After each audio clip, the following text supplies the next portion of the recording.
실력이 아닌 능력으로 취업하는 길, 그 길의 나침반을 제시해드리겠습니다. NCS 활용 가이드 2부 시작해 볼 텐데요. 자, 2부에서는 기업 한 곳의 예를 구체적으로 들어가면서 그 NCS 활용, 그 실전에 대한 이야기를 한번 해보도록 하겠습니다. 도움 말씀 주실 두 분 오늘도 모셔봤는데요. 한국 HR 진단평가센터의 이승철 대표님 나오셨어요. 대표님 안녕하세요. 안녕하세요. 네, 반갑습니다. 네. 그리고 한국행동과학연구소 김순호 연구원님 자리하셨습니다. 안녕하세요. 안녕하세요. 반갑습니다. 네. 네. 자, 두 분 또 일주일 만에 뵙는데요. 어떻게 지내셨는지 궁금합니다. 앞서서도 저희가 NCS에 관련한 특강을 김진실 팀장님으로부터 들었는데 두 분도 강의를 좀 많이 다니실 것 같아요. 대표님 요즘 강의 좀 많으시죠? 네, 네. 예, 많이 있고요. 네. 요즘 민간 같은 경우는 채용이 이제 NCS 지금 활용 가이드를 저희가 방송을 하지만 네. 올해 이제 처음 도입을 한 거고, 네. 저희는 지금 공공기관 위주로 하고 있지만 민간 컨설팅도 상당히 많이 진행되고 있거든요. 오. 예. 중소기업 위주로 민간 컨설팅이 많이 진행되고 있고, 네.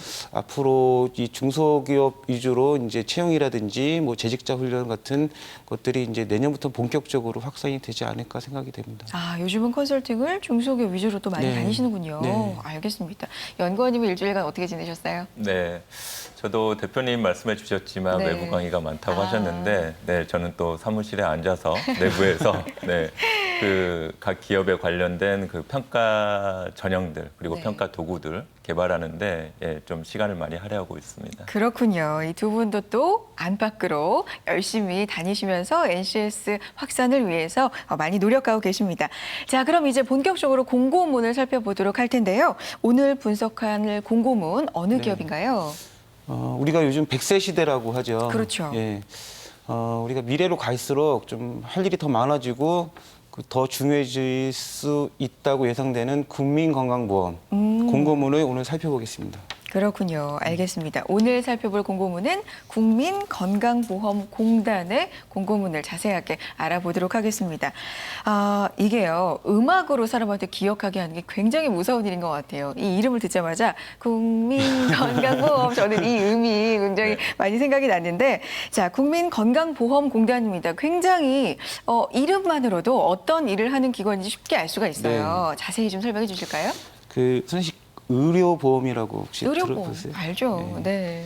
그 건강보험공단은 이제 이 의료보험을 지금 이제 건강보험이라고 얘기하죠. 네. 이 전 국민한테 확대를 시킴으로써 국민들이 상대적으로 저렴한 비용으로 의료 서비스를 이용하게 할 수 있게끔 함으로써 우리나라 그 국민 건강 수준이 선진국의 건강 수준으로 높이는 데 많이 기여를 한 기관이고요. 네. 2008년서부터는 어떤 사회적 쇼의 실천 서비스라는 그 노인 장기 요양보험 예, 그거를 실시하기 시작했고 네. 2011년부터는 그 직장인들의 준조세라고 하는 것들이 있습니다. 4대 보험료라고 있죠. 아, 그렇죠. 예, 우리 뭐 건강보험료도 있고 국민연금도 있고 산재보험도 있고 고용보험도 있고 이 4대 보험을 갖다 다 통합을 해서 징수를 함으로써 우리 4대 보험에 대한 어떤 중심적인 어떤 기관의 역할을 하고 있습니다. 알겠습니다. 국민의 건강과 복지를 담당하는 굉장히 중요한 공공기관입니다. 특히나 100세 시대가 되면서 더욱더 역할이 중요해지고 있다고 할 수가 있는데요. 자, 항상 이 취업 준비생들 선호도에서 10위 안에 드는 또 기관이라고 또 알고 있습니다. 그렇다면 채용 일정을 한번 살펴보겠습니다. 국민건강보험공단 채용 일정 한번 살펴봐 드릴게요. 정규직으로 290명을 뽑고 있습니다. 10월 14일부터 접수가 시작이 됐고요. 10월 26일 월요일 마감입니다. 채용 직군은 총 4개 직군에서 모집을 하고 있네요. 행정직과 건강직, 요양직, 전산직 이렇게 4개 직군에서 10월 26일까지 접수를 받고 있습니다. 자, 이렇게 공단에서 채용하고 있는 내용을 대략적으로 살펴봤는데 업무와 채용 기준이 또 다를 것 같습니다. 직무별로 어떤 일을 하게 되는지 또 채용 기준을 살펴볼게요. 연구원님. 네. 총 이번 하반기 채용에서는 국민건강보험공단은 4개 직군에서 지금 모집을 하고 있습니다. 네. 화면을 잠깐 보시면 행정직, 건강직, 요양직, 전산직 등의 4개 직군에서 지금 채용을 모집을 하고 있고요. 그래요. 앞서서 봤어요. 네, 그렇죠. 행정직과 건강직 그리고 전산직 같은 경우에는 작년 하반기에도 채용을 진행을 했었습니다. 네. 그래서 몇 가지 특징적인 자격 요소를 제시를 하고 있는데요. 올해 하반기 같은 경우에는 행정직의 경우에는 토익 점수가 700점 이상이면은 그 지원이 가능한 것으로 얘기를 하고 있습니다. 네. 근데 이때 이제 특징적인 부분은 700점 이상만 받게 되면 800점이든 900점이든 가점을 주는 형식이 아니고요. 네. 700점 이상만 되면 모두 다 그 평가에 별도로 반영하지는 않고 지원 자격이 된다는 것이고요. 그리고 건강직 같은 경우에는 간호사, 방사선사, 임상병리사 면허증 가운데 하나의 면허증을 가지고 있으면 지원이 가능한 것으로 명시하고 있습니다. 네. 그리고 제가 특수하게 설명드리고 싶은 부분은 이 요양직인데요. 작년 하반기에는 그 모집을 하지 않았지만 올해는 이 요양직에 대해서도 신규 인원을 지금 선발하고 있습니다. 앞서 저희 대표님과 진행자분께서도 말씀해 주셨지만 우리나라 사회가 이미 이제 고령화 사회로 접어들고 있고 네. 그래서 나이 드신 분들에 대한 어떤 사회 보장제도 측면에서 여러 가지 지원 체제가 필요한데 그런 점에서 장기 요양보험을 관리하는 직군이라고 볼 수가 있고요. 보시면 통계 관련 자격증 또는 의공기사 자격증을 소지하고 관련 직종 실무 경력의 1년 이상 보유자에 대해서 자격 요소를 지금 명시하고 있고요. 그리고 마지막으로 전산직 같은 경우에는 정보처리기사, 전자계산기 기사, 정보통신기사 중에서 1개 이상의 자격증을 가지고 계신 분들의 지원을 받고 있습니다. 그렇군요. 이렇게 4개의 직군에 대해서 자세하게 연구원님이 설명을 해주셨는데 국민건강보험공단 이런 공고문에서 좀 유추할 수 있는 그동안 채용과 변화된 점이 있다면 역시 앞서서 짚어주셨던 요양 쪽인가요? 그렇습니다. 네. 그러니까 사실은 그 공기업의 채용 제도라고 하는 것이 물론 공기업의 변화가 시시각각으로 달라지고 있다는 부분을 인정을 하겠지만 네. 채용 제도는 아직은 조금 경직된 측면이 있어서 작년에 하반기하고 많이 달라지는 않았다라고 보이기도 하는데 우선 채용 직군을 보시면 말씀을 해주신 것처럼 요양직에 대한 새로운 그 신규 선발이 지금 계획되어 있고요. 그리고 무엇보다도 또 저희 지금 프로그램의 타이틀처럼 올해부터 NCS 기반의 능력중심 채용제도 전형 그 프로그램을 설계하고 있다는 부분이 가장 주요한 차이점이라고 볼 수가 있겠습니다. 그렇군요.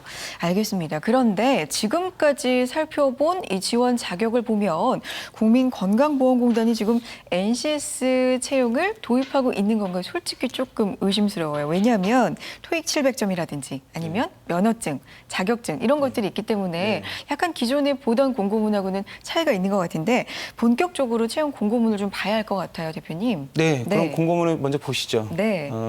4개의 직군을 지금 모집하고 있는데 네. 그 중에서 가장 그 지원자가 많을 것으로 예상이 되는 그 행정직을 보겠습니다. 네, 알겠습니다. 공고문 자세하게 살펴볼 텐데 그 중에서도 행정직을 먼저 네. 살펴보죠. 네. 한번 보시면 뭐 특이한 내용이 좀 혹시 보이십니까? 기존의 그래요. 공고문과 좀 틀린.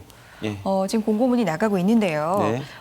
분류 체계에서 보면요. 금융 보험이 있어요. 대분류에. 그런데 거기에 쭉 이렇게 뭔가 줄글로 네. 한 줄이 써 있습니다. 네. 건강보험 급여, 현재 NCS에 매핑 가능한 직무, 세분류가 없어 기관 내 자료를 분석하여 내용 도출이라고 써 있는데 이건 좀 특이하게 살펴봐야 할 내용 같아요. 네, 처음 네. 보셨죠? 네. 예. 건강보험급여 같은 경우는 이제 국민건강보험관리공단의 독특한 직무라고 보실 수 있는데 이거는 아직 NCS 분류체계 내에 개발이 안 됐거나 그리고 어떤 다른 경우에 있어서는 이제 개발이 돼 있음에도 불구하고 그 기관의 실제 직무하고 안 맞을 때 네. 이런 그 공고문에 이런 내용들이 들어갈 수 있습니다. 아, 그래요. 그러면은 여기 지금 중분류, 세분류 뭐 이런 게 없는 게 아직까지 개발이 네. 덜 된 거군요. 그렇죠. 아직은 도입 초기이기 때문에 이런 상황도 종종 있을 것 같다는 생각이 드는데 하지만 이런 상황에서도 공고는 내야 하고 네. 이 구직자들 입장에서도 뭔가 조사를 해야 되잖아요. 네. 그 방법이 있을까요? 일단 뭐 기관에서 채용 공고 내기 위해서는 네. 없는 직무라도 새로운 어떤 직무 분석을 통해서 직무 설명서를 작성을 해줘야 되죠. 그리고 그 직무 설명서에 가능한 네. 그 지원자가 볼 수 있게끔 우리 지기태 지난 시간에 많이 네. 얘기했지만 지식기술 직무 수행에 태도. 대한 네. 태도 같은 것들을 상세하게 좀 밝혀주셔야 되고 지원자 입장에서는 그 뭐 없다고 해서 안 보면 안 되겠죠. 유사한 직무와 관련된 내용들을 좀 봐야 되고 네. 또 회사의 어떤 그 홈페이지나 사업 내용, 홍보 자료 같은 것들을 활용해서 추가적인 어떤 정보를 갖다 계속 그 수집할 수 있게끔 하는 자세가 필요할 것 같습니다. 그렇군요. 이런 경우가 종종 있기 때문에 그럼 서류와 면접 준비를 어떻게 해야 될지 모르시는 분들이 있을 것 같아요. 어떤 부분을 중점적으로 평가할까요? 이번에 국민건강보험공단의 어떤 네. 채용 그 공고문은 굉장히 솔직하게 구성이 돼 있습니다. 그래요? 지원자 입장에서 준비를 할 수 있게끔. 먼저 채용 절차는 서류 심사, 그다음 필기 시험, 면접 시험, 신체 검사로 이제 그 구성이 돼 있고 네. 공고문을 잘 보시면 서류 심사에 이제 자소서 항목들이 있어요. 그 4개 직군의 자소서 항목을 보면 지원 동기라는 게 공통적으로 돼 있고 네. 총 4개의 지문 중에 이제 3가지가 직업 기초 능력을 평가할 수 있는 질문이 나와 있습니다. 예를 들면 행정직 같은 경우는 지원 동기에 이제 의사소통 능력, 자원관리 능력, 대인관계 능력이 있고요. 네. 건강직 같은 경우는 의사소통 능력, 조직이해 능력, 대인관계 능력 같은 걸 평가하게끔 돼 있어요. 예. 그리고 특색은 이러한 그 직업 기초 능력을 묻는 질문에 공통적으로 경험을 상황, 행동, 결과 중심으로 구체적으로 작성을 하시오 이렇게 돼 있습니다. 네. 이런 거 들었을 때 어떤 느낌이 안 오십니까? 좀 어려운 것 같아요. 어렵죠. 사실. 네. 네, 제가 다시 한번 리마인드 네네. 시켜드릴게요. 일단은 서류 심사의 자기소개서 항목에 3가지 직업 기초 능력을 평가한다. 네, 세 라는 가지. 거 하고 네. 필기 시험에서는 인성을 포함해서 각 직군별 5개의 직업 기초 능력을 평가하게끔 돼 있습니다. 물론 직군별로 구성된 직업 기초 능력은 틀리지만 네. 총 75문항으로 구성돼서 하나의 직업 기초 능력의 영역당 한 15문제씩 이제 평가를 한다고 보면 되고요. 마지막 면접에서 우리가 경험 면접하고 상황 면접이라고 돼 있을 때 경험 면접에서 자소서에 있는 내용을 가지고 그 면접 질문으로 활용할 가능성이 많다는 겁니다. 이 얘기는 네. 그 제가 지난 방송에 우리 면접에 대해서도 얘기를 했고 자소서 항목에 대해서 얘기를 했는데 보통 이제 우리가 경험을 묻는다는 거는 이제 어떤 그 사람이 신입사원이니까 미래에 어떤 그 수행 능력을 평가할 수 없으니까 과거에 그렇죠. 잘했는지 안 됐는지를 보는 거고 과거를 토대로 미래를 예측하는 거죠. 그래서 그 경험에 대해서 쓰라는 거고 네. 제가 스타라고 한번 말씀을 드렸을 텐데 스타 기법. 예, 네네. 그 지금 경험에 대한 상황, 행동, 결과를 얘기하는 게 스타예요. 네. 예, 시츄에이션, 액션, 뭐 리졸트 이렇게 묻는 거잖아요. 그런 게 이제 자소서의 구조하고 결국 면접의 구조하고 같다라는 겁니다. 그래서 자소서와 면접과 관련돼서 이제 그 직업 기초 능력의 그 항목들을 물어본다. 그리고 필기 시험에서도 그 직업 기초 능력의 5개 영역에 대해서 물어본다라는 네. 게 이제 특징인 거죠. 그러니까 전체적으로 봤을 때 이번 채용에서는 그 직무에 대한 상황 같은 경우는 이제 상황 면접에서 직무 상황을 주고 그 사람이 그 직무 상황에서 어떻게 문제를 해결할까라는 답변을 구하면 되지만 상당히 많은 부분들이 직업 기초 능력으로 구성이 돼서 평가가 이루어진다라고 예상을 할 수 있습니다. 아, 그렇군요. 알겠습니다. 그렇다면 이 필기 전형으로 이제 넘어가 보도록 하겠습니다. 실제로 이런 것들을 잘 평가할 수 있도록 문제들이 나오고 있는지 궁금해지는데 어떤 기준으로 출제 문제를 선정하셨나요, 연구원님? 네, 이번 그 국민건강보험공단의 직업기초능력 그 평가 요소를 보시면 네. 거기에 자원관리 능력이 있습니다. 자원 관리요. 네. 그래서 사실 지난 시간에 저희가 뭐 의사소통 능력부터 뭐 정보 능력까지 해서 4개의 능력 요소를 살펴봤는데요. 네. 오늘은 자원관리 능력을 알아볼 텐데 사실 국민건강관리보험공단이 그 한정된 보험 관련된 재정을 얼마나 효율적이고 합리적인 의사결정을 통해서 집행을 할 것이냐를 최종 의사결정하는 기관이거든요. 그렇죠. 네, 그러니까 제한된 재정을 효율성을 가지고 쓸 것이냐에 대한 부분에 초점을 맞추고 있는데 지금 직업기초 능력의 자원관리 능력이 딱 그것을 묻고 있거든요. 그러니까 비용, 시간, 뭐 인적 자원, 물적 자원이 제한되어 있는데 이것을 특정한 문제 상황에서 당신이 어떤 의사결정을 통해서 효율적으로 적용을 할 것이냐에 대한 부분을 묻고 있습니다. 그래서 이런 부분들이 일맥상통한 부분이 있어서 오늘은 네, 자원관리 능력에 대한 문제를 살펴보도록 하겠습니다. 알겠습니다.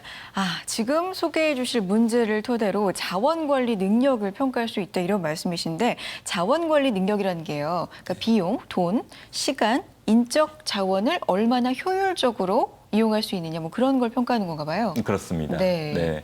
그러니까 저희가 보통 그 자원이라고 하게 되면 뭐 여러 가지를 좀 모호하게 떠올리실 수가 있는데 우리 학생분들이 지금 현재 직업기초 능력의 자원관리 능력에서는 방금 말씀을 해주신 것처럼 4가지를 규정을 하고 있습니다. 비용, 시간, 인적 자원, 물적 자원. 그렇군요. 네, 그렇습니다. 이 알겠습니다. 4가지 자원에 대해서 네. 어떻게 효율적인 의사결정을 할 수 있는가에 대한 부분을 살펴보도록 하겠습니다. 알겠습니다. 자원관리 능력을 평가할 수 있는 필기시험 문제 한번 살펴보도록 하겠습니다. 한번 같이 보실까요? 자, 풀어볼 텐데 저는 사실 미리 봤거든요. 네. 근데 이거 보고 좀 웃었습니다. 이런 것까지 물어보는지. 그렇죠. 좀 그러니까요. 재밌는 문제예요. 네. 사실 지난 시간까지 저희가 살펴봤던 문제들은 상당히 그 문제 속의 정보들이 매우 좀 상세하게 나와 있었고, 그쵸. 예, 그런데 그것을 이제 해석하는 것이 좀 복잡성이 있었는데 오늘 문제는 약간 좀 성격이 달랐죠. 예, 그렇게 분명히 보이셨을 텐데요. 네. 뭐 문제를 보면서 구체적인 내용들을 살펴보겠습니다. 알겠습니다. 네. 자, 문제는 제가 한번 읽어볼게요. 네. 다음의 표는 S사의 모바일 사업부 디자인팀 구성원의 금일 업무 스케줄이다. 귀하는 작성된 스케줄을 바탕으로 다음 주에 진행될 신규 휴대전화의 디자인 시안 발표와 관련하여 금일 팀 회의 시간을 정하려고 한다. 제시된 표를 바탕으로 물음에 답하시오라는 문제입니다. 그런데요, 저는 이 문제를 보고 이거 너무 쉬운 거 아니야? 라고 네. 진짜 처음엔 생각을 했어요. 왜냐하면 공통적으로 뭐 부장님, 팀장님, 사원 할 거 없이 다 비어있는 시간이 사실 누가 봐도 한 줄 딱 보이잖아요. 그렇죠. 그렇지 않나요? 네, 맞습니다.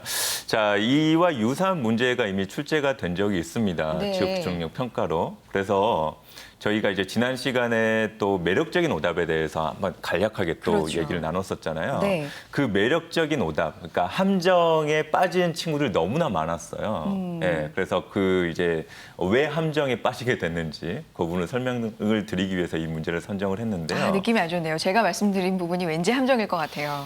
네, 안타깝지만 네, 함정에 빠지셨어요. 네, 10시부터 11시 표에 네. 보시면 10시부터 11시까지가 시간이 모두 비어 있습니다. 네. 그러니까 단순하게 판단을 하면 이때 회의를 하면 되지라고 생각을 할 수가 있는데 이 문제에서 키워드는 가장 효율적인 시간대입니다. 네, 효율성을 기해야 된다는 것인데 네. 효율성이라고 한다면 저희가 미팅의 주제와 관련해서 이미 잡혀있는 스케줄상에서 있는 내용들 중에 지금 우리가 계획하고 있는 미팅의 주제와 유사한 것이 있다면 통합해서 진행하는 것이 효율적인 시간 관리라고 볼 수가 있거든요. 네. 네. 그래서 보시면 가장 비슷한 주제가 몇 시에 지금 진행이 되고 있습니까?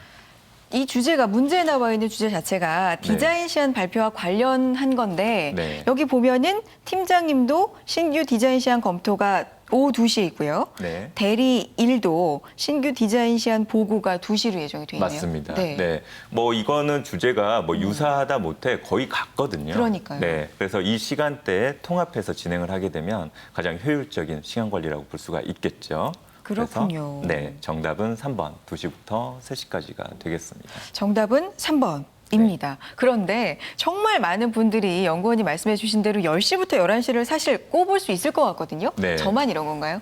아닙니다. 그 실제로 이제 응답률을 보게 되면 네. 네, 응시자 친구들이 몇 번 선택지에 응답을 했을지 응답률을 파악하게 되면 네. 3번이 정답임에도 불구하고 2번 네, 10시부터 11시 비어있는 시간대 응답하는 비율이 상당히 높았습니다. 네, 그래서 많은 친구들이 이제 함정에 빠질 수 있다는 것이고 다시 한번 말씀드리지만 자원관리 능력에서의 특히나 시간관리 부분에 있어서 효율성이라고 하는 것은 어떻게 하면은 각각의 일정들을 통합해서 진행할 수 있을지에 대한 고민을 하시는 것이 좋겠습니다. 네, 그렇군요.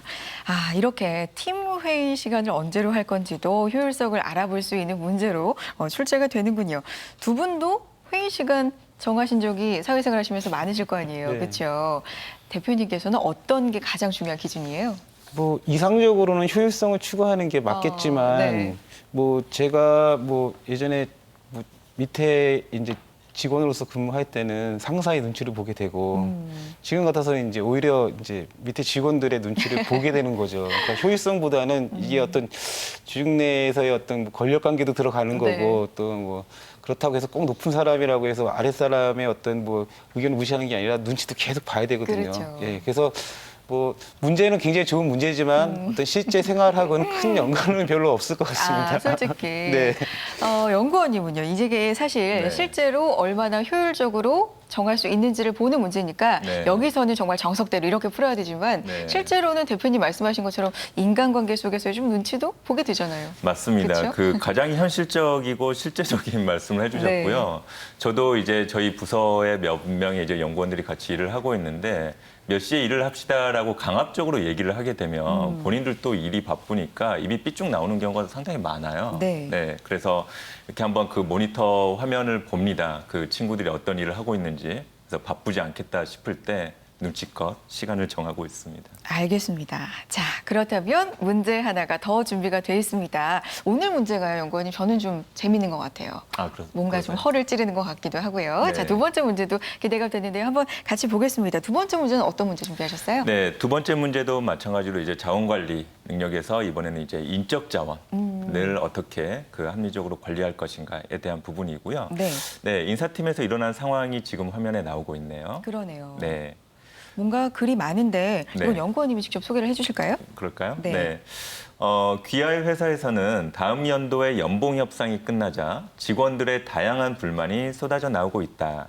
불만 내용의 핵심은 인사평가가 부당하게 이루어졌다는 것이다. 귀하는 인사팀 소속으로 직원들의 불만에 귀를 기울여야 하는 상황이다. 다음과 같은 직원들의 불만 중에서 귀하가 가장 시급히 상담을 하거나 조치를 취해야 하는 직원은 누구라고 판단하는가? 라고 나와 있습니다. 그래요? 그리고 선택지가 1번부터 4번까지 나와 있는데요. 네. 보겠습니다. 네. 사원 A는 팀장으로부터 본인의 업무 성과가 탁월하다는 평가를 받았는데도 조직 단합을 위해 일괄적으로 연봉과 성과급이 상향 조정된 것이 불만이다. 네, 2번. 사원 B는 회사가 예년에 비해 높은 영업이익을 얻었는데도 불구하고 연봉 인상에 인색한 것이 불만이다. 네. 3번. 사원 C는 회사가 급여 정책을 변경해서 고정급 비율을 낮추고 기본급과 인센티브를 지급하는 제도로 바꾼 것이 불만이다. 4번. 사원 D는 팀원이며 입사 동기인 동료가 자신보다 업무 실적이 좋지 않고 근무 태도도 바르지 않은데 팀장과의 친분으로 자신보다 높은 평가를 받은 것이 불만이다. 네, 이렇게 나와 있네요. A, B, C, D가 이렇게 나와 있는데 사실 연봉 협상과 관련해서 이런 불만은 얼마든지 나올 수가 또 있는 상황인 것 같아요. 그렇죠. 그런데 네. 뭔가 A는 좀 욕심쟁이인 것 같고요. 네. 나만 잘했는데 왜 다 같이 올려줘? 뭐 이런 분위기인 것 같고 네. B는 왜 굉장히 회사는 성장했는데 이렇게 안 올려주지? 뭐 이런 그렇죠. 불만인 것 같고요. 네. C는 급여 정책 변경에 대한 불만인 것 같고 D는 뭔가 차별에 대한 불만인 것 같습니다. 맞습니다. 제 요약이 맞나요? 네, 정확하게 확인을 해주셨고요. 자, 그러면 가장 중요한 답을 제가 역으로 여쭤봐도 될까요? 네. 답을 그럼 저는 요약을 네. 제가 이렇게 했으니까 저는 4번인 것 같습니다. 사원 D. 네. 팀원이며 입사 동기인 동료가 나보다 업무 실적이 좋지 않고 근무 태도도 바르지 않은데 팀장과의 친분이 있다는 이유로 나보다 높은 평가를 받는다. 네. 이 D의 문제를 좀 해결해 줄 수 있지 않을까요? 맞습니다. 네, 정확하게 또 답까지 골라주셨고요. 네. 자, 이런 문제를 조금 이제 평가 장면에서 저희가 상황 판단력 문항이라고 제시를 하고 있습니다. 네. 그러니까 상황 판단력 문항이라고 하는 것은 제시된 상황 속에서 어떤 사람들 간의 정치적인 역학관계라든가 어떤 수직적이고 수평적인 어떤 직급체제에서 나타날 수 있는 불만이나 갈등 구조를 그 상황을 정확하게 이해하고 역학구도를 이해해서 의사결정을 내릴 수 있느냐에 대한 부분이에요. 네. 근데 사실 이에 대한 경험이 우리 대학생이나 고등학생 친구들이 없다 보니까 조금 그렇죠. 어려워하는 영역 중에 또 하나입니다.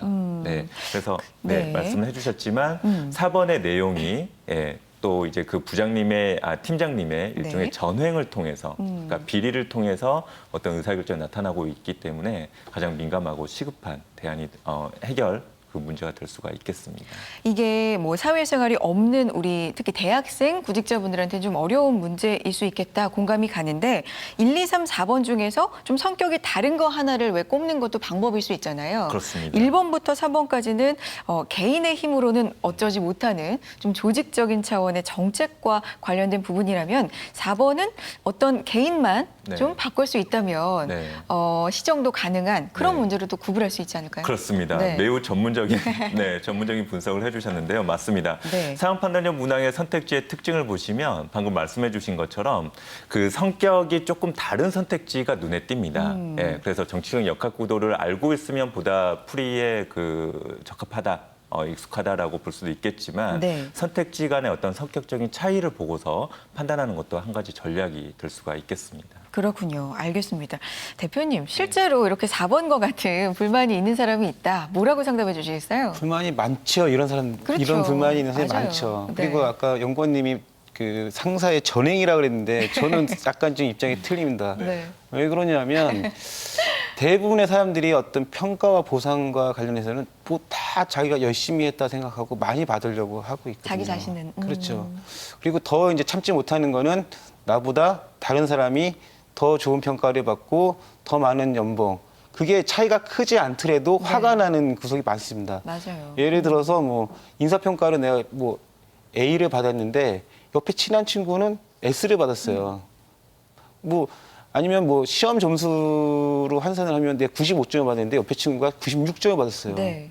그럼 그것도 배가 아픈 거고. 그렇죠. 연봉에서도 내가 500만 원이 올랐는데 옆에 친구가 510만 원이 올랐어요. 빈정상합니다. 그런 예, 상황. 네. 그렇죠. 그런 경우가 상당히 많이 있고, 사실 그 리더의 입장에서는, 관리자 입장에서는 그런 사람들의 불만을 좀 최소화시키는 게 가장 큰 어려움입니다. 알겠습니다. 그래요. 실제로 가면은 이런 어려운 상황들이 있고 상황에 따라서 처신을 해야 되지만 문제풀이는 또 이렇게 정석적으로 하셔야 된다는 점 기억해 두시고요. 자, 오늘은요. 국민건강보험공단의 공고문 자세하게 살펴봤고요. 필기시험 문제까지 자세히 알아봤습니다. 자, 한국 HR 진단평가센터 이승철 대표님 그리고 한국행동과학연구소 김순호 연구원님과 함께했습니다. 두 분 고맙습니다. 네, 수고하셨습니다. 네. 자, 저희가 오늘 준비한 내용은 여기까지고요. 저희는 다음 시간 더욱더 알찬 내용으로 찾아오겠습니다. 여러분 고맙습니다.